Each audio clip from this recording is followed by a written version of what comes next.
Bien, buenas tardes. Como todos saben, esta es una modalidad nueva que estamos usando. Eh, Voy a tratar de dar una clase virtual, no en vivo, porque se complica más, y voy a ir tratando de responder eh, algunas dudas que puedan llegar a tener sobre este tema, sobre todo en esta materia, que es epistemología de la educación física, y que es una materia que no hay que estudiarla en realidad de memoria, sino hay que entenderla, porque si no le va a costar muchísimo más después tratar de amalgamar algunos conceptos de algunos autores, sobre todo porque les voy a pedir que manejen autores para clasificar o determinar algunos conceptos sobre qué es la epistemología de la educación física. Porque no alcanza a saber que la epistemología de la educación física es una rama de la filosofía. Ustedes me lo pueden decir de memoria eso. Yo lo que necesito es que ustedes sepan que básicamente por qué la educación física necesita de la epistemología. La necesita porque la educación física está en un conflicto, no solamente en un conflicto conceptual, sino en un conflicto institucional. No sabemos qué lugar abarcamos dentro de la educación, qué espacio curricular. Se está manoseando mucho la educación física, pero cuando hablamos de conflicto conceptual hablamos de un antecedente histórico. Todo lo que ustedes van poniendo ahí, que espero no haya sido pegar y copiar, sino que vayan entendiendo lo que van escribiendo. El antecedente histórico es que la educación física va mutando, se van agregando muchas acepciones a su concepto, ¿sí? Y este forcejeo de términos, al haber tanta forma de querer conceptuar la educación física, le ha hecho un poco de daño. Entonces, todos estos enfoques que para nosotros son buenos, conceptualmente la educación física no la hice tanto bien. Hay una inexactitud e inseguridad terminológica, se dijo. Entonces, por lo que hay mucha diversidad y disparidad de los distintos descriptores que hablan de la educación física.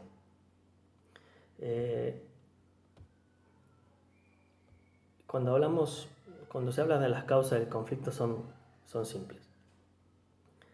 Este forcejeo de términos, por ejemplo, para Manuel Sergio,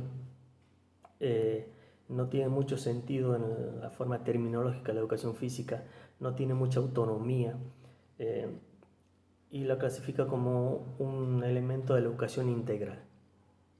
Es su postura, ¿sí? Es para dar un ejemplo nada más. Lo que pasa es que la educación física se está usando para cumplir un espacio curricular, ¿sí? Y no se le está dando la importancia pedagógica que conlleva la educación física. Otra cosa importante que tienen que tener en cuenta dentro de los conflictos en la educación física es la aparición del deporte. Porque la aparición del deporte no lo hizo de forma pedagógica, sino lo hizo de potenciar el alto rendimiento, ¿sí? Esto produjo una negación de la misión esencial que es la educación física, que es pedagógica. Eso lo tienen que tener muy en claro. Si nosotros usamos el deporte de una forma pedagógica que se puede hacer, estamos en el buen camino. Ahora, la aparición del deporte fue meramente de alto rendimiento. Los miles de papás, abuelos, mamás que lo llevan al chico a un club, ¿sí? Lo llevan a un club porque piensan que va a ser, no sé, el nuevo Messi. No se están preocupando por un aprendizaje pedagógico del chico, sino que quieren un alto rendimiento, más en este país. Y nos estamos yendo de foco de la educación física. ¿Qué produjo esto? Un conflicto institucional. Y los conflictos institucionales tienen que ver con que cada país agarró por su lado para ver qué es lo que ellos pueden obtener de la educación física. En Alemania pusieron que era una educación meramente estructural, pedagógica deportiva, ¿sí? La educación corporal, ciencia del deporte, en España, ciencia de la actividad física, ¿sí? En el crecimiento en un campo de diversificación en su campo de acción, porque el campo de acción es muy amplio en la educación física. Y la educación física limita con una educación global, ¿sí? España lo tomó de esa forma. Pongo estos ejemplos para que vayan entendiendo de que cada país fue agarrando por su lado, ¿sí? La educación física, tener un abanico de posibilidades tan amplio, uno puede tomar sus propias decisiones y ver para qué lado va la educación física. Entonces, después tenemos las tendencias conceptuales. Las tendencias conceptuales tienen que ver con, según lo que opine cada autor o cada corriente, poder generar un concepto propio de la educación física, ¿sí? Por eso tienen el movimiento, conducta motriz, actividad física, praxeología motriz, ciencia de la motricidad humana, tendencia a la educación física deportiva, después está la expresiva. Cada una de estas tiene su autor y su punto de vista sobre la educación física, ¿sí? Ustedes lo que pueden ir haciendo es viendo con cuál se sienten más identificados, cuál usan en determinado momento.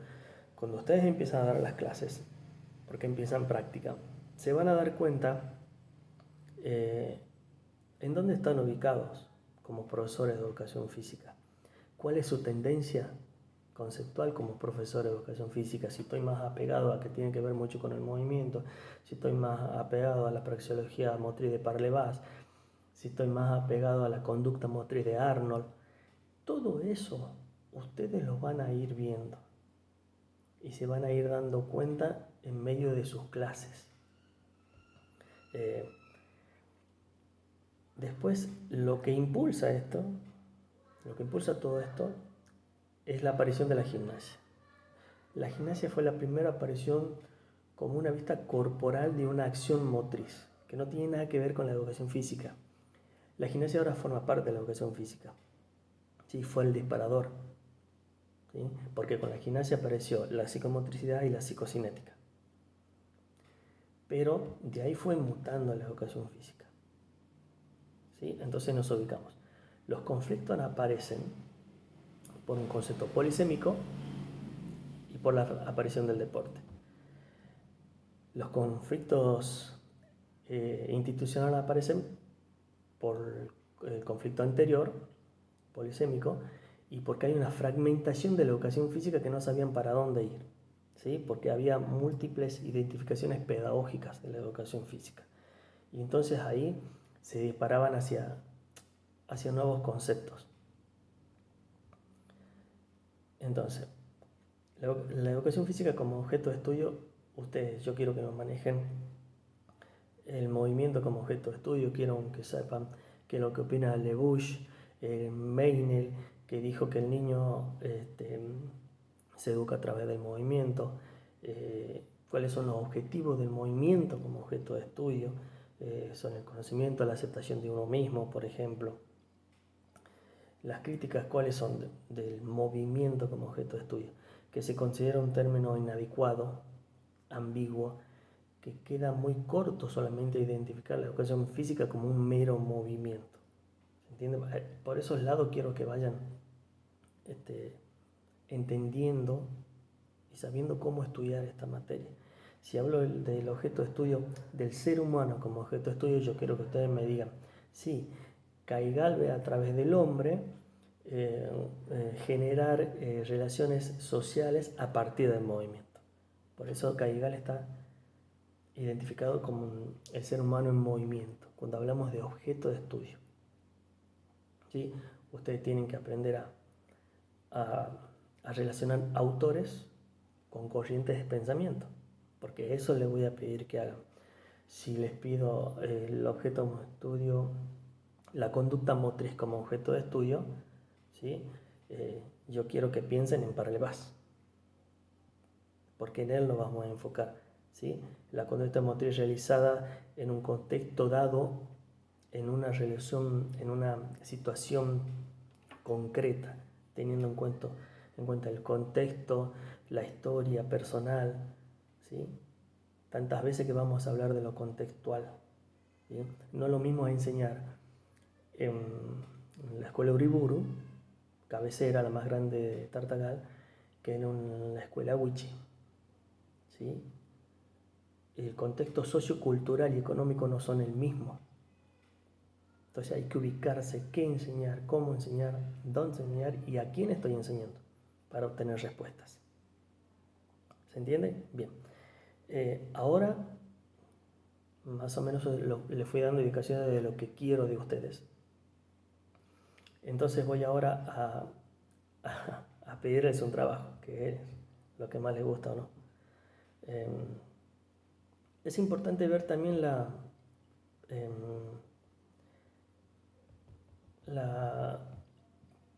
me queda en el tintero el eclecticismo, que es muy importante. El eclecticismo como objeto formal de estudios. ¿Por qué es importante? Porque ahí hay autores como López, como Smith, que dicen que el hombre es una unidad integrada, dice Mario López, ¿sí? El hombre es un ser móvil que está dentro del movimiento y es un ser en movimiento. Entonces, agarrar estas dos corrientes y todas las demás que les parezcan interesantes y amalgamar, ¿sí?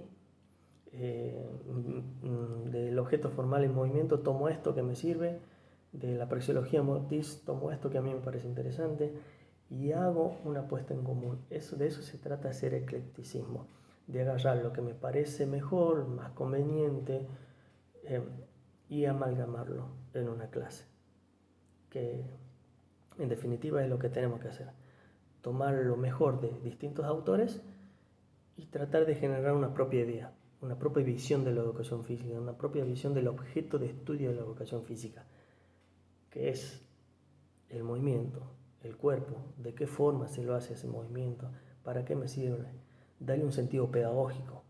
Todo eso tiene que ver con el objeto de estudio, que es el ser humano en movimiento, pero no solamente eso, sino muchas cosas más.